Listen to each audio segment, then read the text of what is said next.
Hi everyone, in this tutorial I'm going to go over using Miniswarm to set up a local Docker Swarm cluster. This is a very simple process, and we're going to start off first by installing Miniswarm. And just in case you're wondering, the links to the project page is going to be in the description of this video. So we're going to go ahead and start a 3-node cluster. The first thing it's going to do is it's going to start a manager and 2 worker nodes. Basically, when you run Miniswarm with one number, it will create a manager, and then for the remaining numbers, they will be designated as nodes or as worker nodes.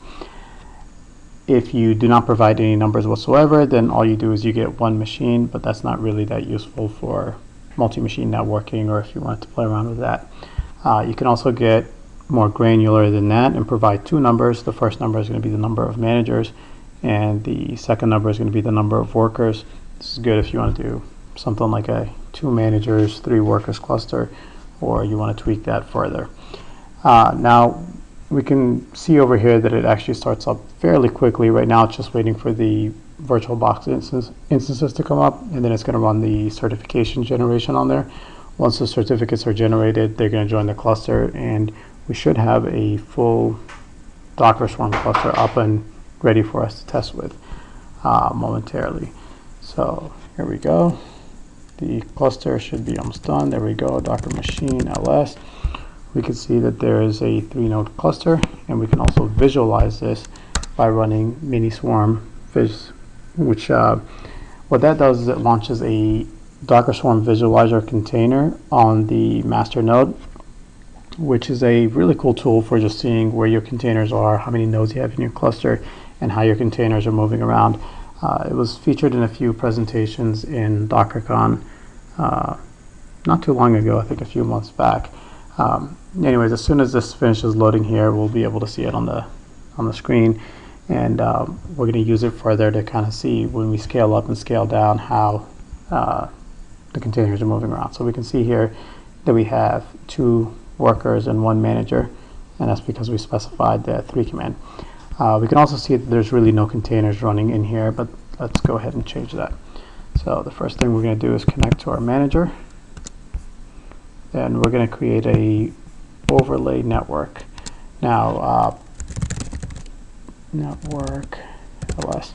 Now it's very important that this is a overlay network. So the Healthy Vote network that we created, it's overlay, and it is the scope is Swarm, and that's basically needed to allow for multi-host networking. Otherwise, you're not going to get that feature. So let's go ahead and launch our service. So this is the Healthy Vote service, which is very similar to the InstaVote service that shows up in a lot of presentations. The only difference is I added health checks to it. If we do a Docker service ls, we'll see that it hasn't run yet. If we do a ps vote, we'll see here that it's saying that it's starting, but it's never actually getting there. And that's because the health checks are failing, which Miniswarm allows us to see by doing Miniswarm health vote. You can see from here the health status, and we can see that we are in fact failing a health check. And we're using a tool here called Gus, which is another tool that I've authored. There's a link on the GitHub page linking to that. There's also a link in the YouTube video. But basically what this does is it runs a test on the instance, and it tells us that the Redis backend is not reachable. We can see that this is the test that fails, and it provides some helpful text, which is whatever the user defines as helpful text to debug this. So let's go ahead and make this problem go away. What we're going to do is we're going to go ahead and deploy the Redis container, which is what's missing. Now, one of the things we're going to do is we're going to look here and do a Docker service ls. What should happen is the Redis container is going to come up, and as soon as it comes up, within a few seconds, the Healthy Vote service is going to start showing up. So let's look up Redis. It's preparing. That means it's most likely downloading the image, and that does not take usually long at all for it to come up. So there we go. Redis is up, and very shortly we should have the Healthy Vote. Sweet. It is up now, and we can see it here. Replicas 2 out of 2. Let's go ahead and use Miniswarm to connect to our service. So Miniswarm service vote.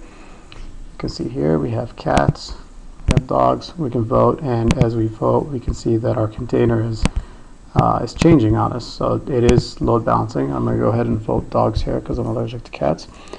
Let's go ahead and let's tail the log files. This is another one of the Miniswarm commands that allows you to view the log files of the different containers that are running. And you can see here the log files are prefixed with whichever container printed that log, basically. So if we go over here and let's go into the next feature, which is basically scaling down. What we're going to do is we're going to scale our cluster down to a size 2, and we're going to watch what happens to the container. So the container got drained from worker 1, and as it's moving to the other workers, what's happening is worker 1 has left the swarm, and then we're actually waiting for it to be in a down state so we can actually completely remove it from the swarm. And we see here the container has moved, and we see that the worker has in fact moved. And we can refresh our cats and dogs page and see that it is still working and load balancing even though the container moved on us.